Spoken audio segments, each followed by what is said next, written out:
सरकार गौसे पाक रज़ी अल्लाह ताला अन्हु का मकाम व मर्तबा ऐसा है कि किसी ने कहा, फारसी के शायर ने, गौसे आजम दरमियाने औलिया, बोले सुभान अल्लाह। गौसे आजम दरमियाने औलिया, चू मोहम्मद दरमियाने अंबिया, बोले सुभान अल्लाह। गौसे आजम दरमियाने औलिया, चू मोहम्मद दरमियाने अंबिया, यानी जैसे हमारे नबी नबुव्वत और रिसालत में उनका कोई सानी नहीं, ऐसे ही विलायत और गौसियत में हमारे गौसे आजम का कोई सानी नहीं। अगर नबी की नबुव्वत की मोहर से नबी नबी बनते हैं, ऐसे ही गौसे आजम की विलायत की मोहर से वली वली बनता है।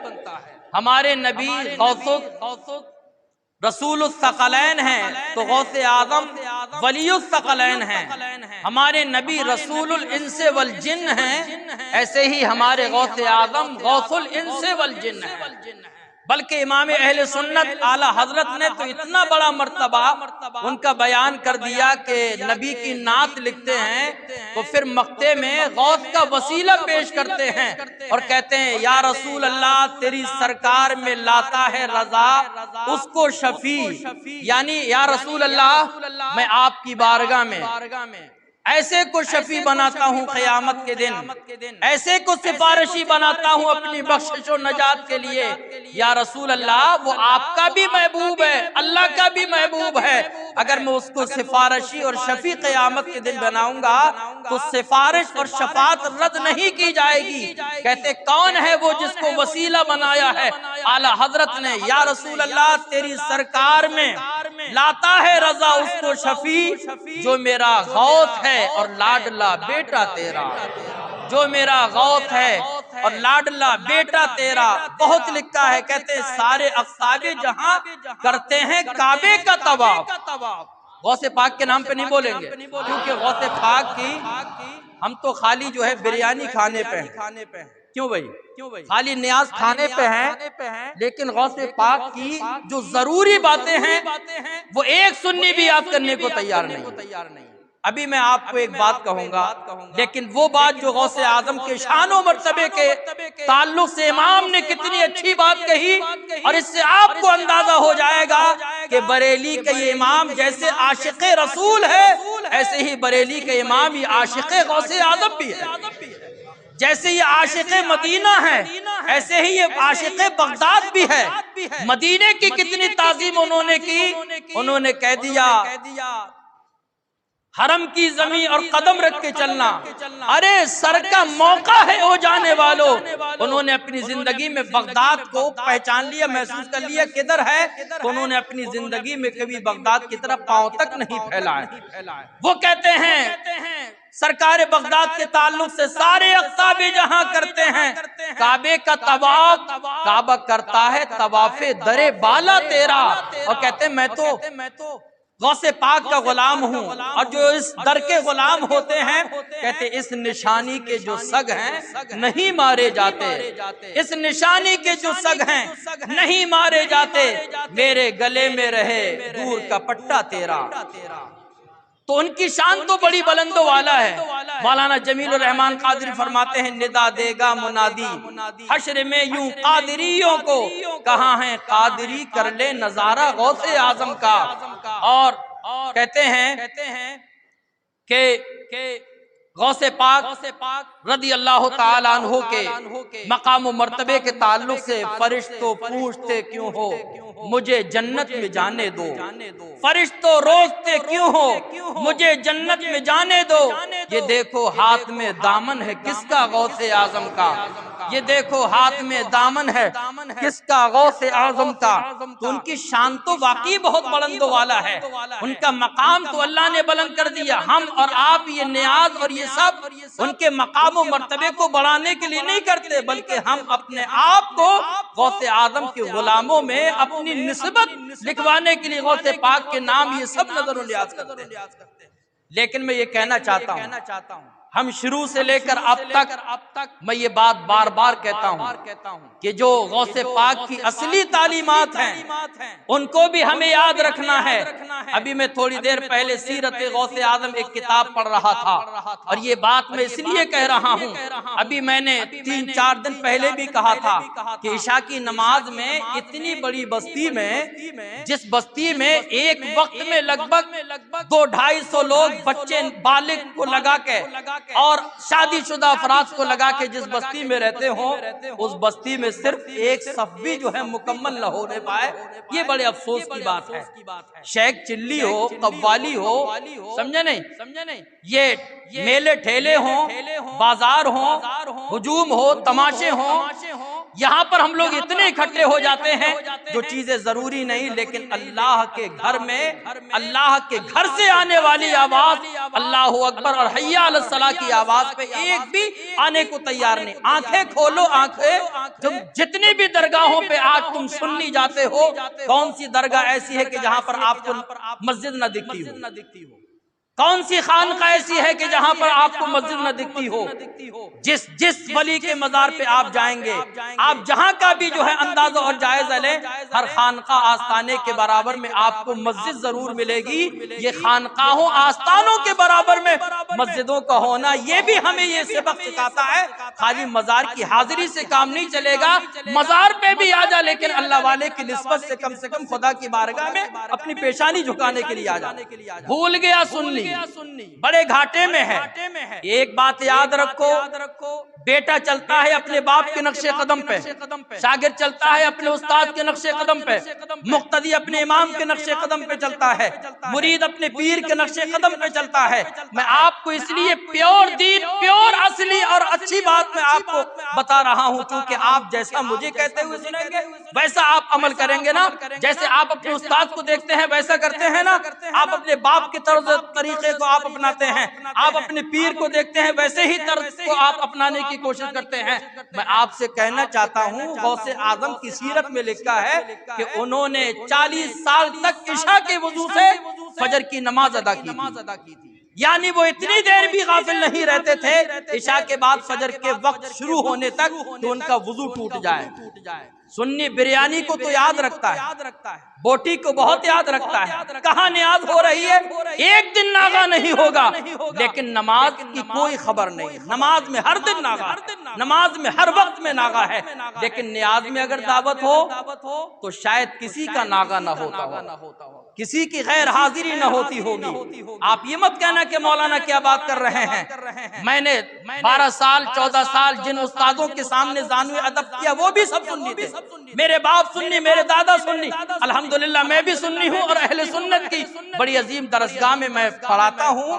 आप ये मत कहना ये कैसी बातें करते हैं, मैं सच्ची बात बता रहा हूँ। कुरान करीम के अंदर 80 से ज्यादा जगह पर 80 मकामात पर नमाज का जिक्र आया। वो गौसे आजम उन्होंने 40 साल तक इशा के वुजू से फजर की नमाज पढ़ी।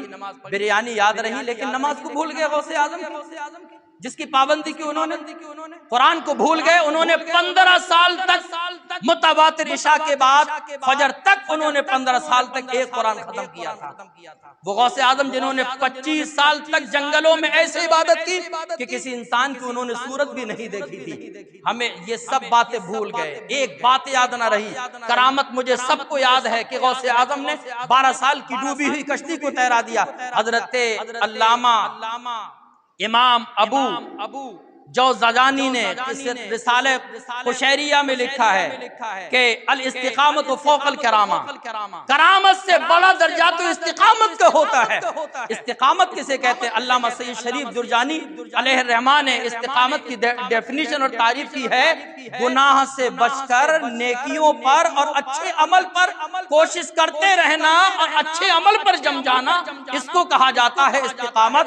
सूफियों ने कहा अल इस्तिकामत फौकल करामा, करामत के पीछे मत पड़, क़यामत का करामत का मुतालबा मत कर, बल्कि कहा इस्तिकामत का मुतालबा है अल्लाह की तरफ से दीन पे, आमाल सालिहा पे, नमाज की पाबंदी पे, ज़कात की पाबंदी पे, गुनाहों से बचने पर अल्लाह ताला ने इंसान को दिया है।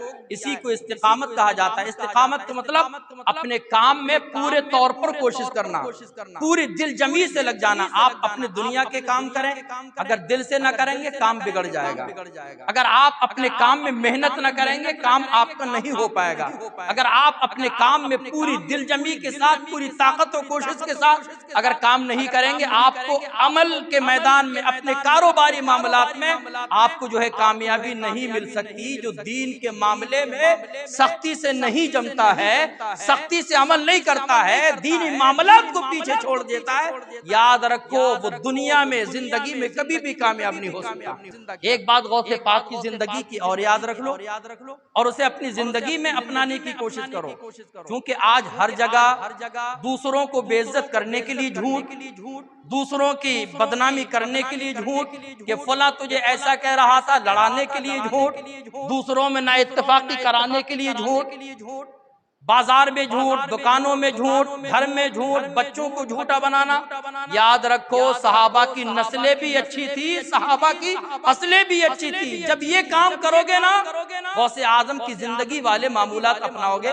गौसे पाक ने ज़ाहिरी उलूम, एक बात याद रखो कि बगैर इल्म के कोई, गौसे पाक ने तो अपने कसीदे में फरमाया कि मुझे कुतुबियत का दर्जा इसलिए मिला कि मैंने इल्म हासिल किया। ये भूल जाओ कि इल्म से कुछ नहीं मिलता है, बगैर इसके नहीं पहचान सकते हम खुदा क्या है।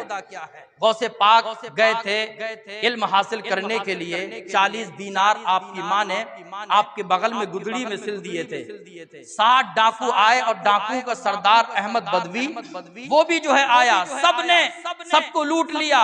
लेकिन गौसे पाक की ये अशरफी और दीनार 40 जो आपकी माँ ने सिले थे वो किसी को दिख नहीं रहे थे। लेकिन जब किसी ने पूछा मियाँ तुम्हारे पास कुछ है, आज का अगर होता तो बचाने की कोशिश करता, कितना भी झूठ बोलना पड़ता, चाहे 1000 बार झूठ बोलना पड़ता, लेकिन उसको बचाने के लिए 1000 बार झूठ बोलना गवारा कर लेता। लेकिन ये सरकार गौसे पाक है।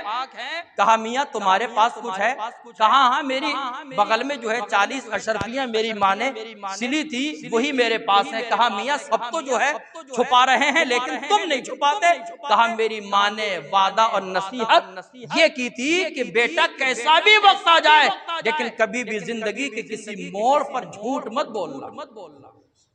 कौन माँ है आज ऐसी? हजारों में एक भी शायद ऐसी नहीं होगी जो अपने बच्चों को कहती है झूठ मत बोलना। बल्कि हाल तो आज माँ बाप का ये है कि अगर कोई मकरूज आ जाए ना और घर में बैठे हों तो बच्चे को सीधा जो है बता देंगे, जाओ कह दो घर में पापा है ही नहीं। यानी हमने अपने नस्लों को झूठा बना दिया। एक गौस जिसके नाम की बिरयानी का झूठ की मालूम नहुसत कितनी है? अल्लाह के नबी ने फरमाया झूठ जहन्नम की तरफ ले जाता है। कुरान में कहा लानतुल्लाहि अलल काज़िबीन, झूठों पे खुदा की लानत होती है। झूठ बोलने वाला कभी भी रोड पे चलते चलते कभी भी एक्सीडेंट का शिकार हो सकता है। नबी फरमाते वैदा कुल्तुम फादिलू, जब भी तुम बोलो तो सच बोलो। अभी जो है कल हमने एक वाकया सुनाया था, इमाम हसन बसरी के सामने इतना बड़ा जो है मुसीबत का सामना था कि जालिम बादशाह हज्जाज इब्न यूसुफ आपको जो है तलाश करने के लिए मुलाजिमों को भेजता है, आपको पकड़ने के लिए पता नहीं कितनी सजा वो देता। बहुत बड़ा कातिल इंसान था, पता नहीं कौन सी सजा देता आपको, क्या पता तख्तेदार पर लटका देता। लेकिन इमाम हसन बसरी और उनके शागिर्द हजरत हबीब अजमी दोनों सच्चे पक्के। हबीब अजमी से पूछा कहाँ है? कहा यही तो है, लेकिन सच की बरकत देखो, सच्चाई में नजात और बचाव है। सच बोलने वाले के लिए अल्लाह बहुत रास्ते निकलने के पैदा कर देता है, वही थे। लेकिन सच्चाई की बरकत देखो। हसन बसरी कहते 7 मरतबा उन लोगों ने मुझे तलाश करते करते हाथ भी लगाया था, लेकिन अल्लाह ने उनके सामने ऐसा पर्दा डाल दिया उनकी निगाहों के सामने कि इमाम हसन बसरी वही हैं, लेकिन तलाश करने वाले आपको देख ही नहीं पा रहे हैं। तो क्या है, ये सच्चाई की बरकतें हैं। ये भूल जाओ कि झूठ बोल के तुम किस किस को जो है चूना लगा दोगे। कितने बड़े अफसोस की बात है, खड़ा है महेशपुर में और बता रहा मैं बरेली में हूँ, बिल्कुल जिंदा झूठ बोल रहा है। एक झूठ की नुहूसत बहुत बड़ी नुहूसत है। एक झूठ की नुहूसत तुम्हारी नस्लों पे ऐसी पड़ेगी ना, तुम्हारे इस एक झूठ की वजह से तुम्हारी कोई नस्ल बर्बाद हो सकती है। इसलिए बचो, होशियार रहो, जिंदगी में झूठ मत बोलो। कितनी जगहों पे अल्लाह ने झूठ से बचने का हुक्म दिया है। जो गुनाह कबीरा, बड़े बड़े गुनाह, शराब पीना, जुआ खेलना, माँ बाप की नाफरमानी करना, नमाज छोड़ना, उन्हीं में से एक बहुत बड़े बड़े गुनाहों में झूठ को भी शुमार किया गया। अच्छा, आप झूठ नहीं बोलेंगे। अगर आप महेशपुर में हैं और आपको किसी ने फोन किया और आप ये कह देंगे यहाँ पर हूँ, तो आप पे कौन सी मुसीबत आ जाएगी? क्यों भाई, क्यों झूठ बार बार? अगर किसी ने कुछ कहा, और आज तो ऐसा सिस्टम बना दिया है झूठ का कि बिला वजह जो है दूसरों को लड़ाने के लिए कि साहब तुम्हें फला वो कह रहा था। एक तो लड़ाने का गुनाह, दूसरे के दरमियान ना इत्तेफाक करने का, और फिर ये जो झूठ बोल रहा है एक इसका गुनाह। तो जो असली असली बातें मैंने बताई इनको याद रखना। ये करामत तो आपने बहुत सुनी होगी कि जब गौसे पाक ने ये कहा कि मेरे पास 40 अशरफियां हैं, तो डाकू अहमद भी कदमों में गिर गया। कहा बेटा, तू इतना छोटा होके इतना समझदार है कि तूने अपनी माँ की नसीहत को अपनी जिंदगी में ऐसा अपनाया कि तू अपने माल को भी जो है खोल खोल के रख देता है। लेकिन मैं कितना बड़ा बदनसीब हूँ कि मैंने कितनों का माल लूटा है, कितनों को कत्ल किया है, कितनों को गारत गरी किया है। हम कितने बड़े मनहूस हैं, तू कितना बड़ा जो है खुशबख्त इंसान है। डाकू भी गिर जाता है, और जो 60 डाकू और थे अपने सरदार के साथ गौस के कदमों में गिर जाते हैं, तौबा करके सच्चे पक्के मुसलमान बन जाते हैं। अब हमें सुन्नियों को करामत याद रही कि डाकुओं ने जो है तौबा कर ली गौसे आदम के हाथ पे, लेकिन ये भूल गया कि गौसे आदम झूठ नहीं बोले थे। मलाई मलाई खाएंगे, समझे नहीं? लेकिन जो सच्ची बात है उसको अपनी जिंदगी में कभी नहीं अपनाया। मैंने कहा 40 साल तक इशा के वुजू से फजर की नमाज पढ़ी। आज हाल यह है कि बस्तियों में ऐसा लगता है फजर की नमाज के वक्त में जैसा कि पूरी बस्ती, बुरा मानने की बात नहीं, ऐसा नहीं जैसे मुर्दे सो रहे हैं। सच्ची बात तो यह है, जैसे मुर्दा बोल नहीं सकता, ये हाल है मुसलमानों का। बिरयानी याद रहेगी, लेकिन 40 साल तक इशा के वुजू से फजर की नमाज ये याद नहीं रहेगी। दरगाह पे जाना मुझे आपको बहुत याद रहेगा, चादर ले जा रहे हैं, समझे नहीं, और पता नहीं क्या क्या सिस्टम, लेकिन नमाज को बिल्कुल भूल गए। जो अच्छी सच्ची बातें हैं, जो जरूरी बातें, उनको तो बिल्कुल ही तर्क कर दिया है। अल्लाह ताला मुसलमानों की खैर फरमाए। बड़ी धोखे में है ये सुन्नी कौम, समझे नहीं? धोखे से निकल जाओ।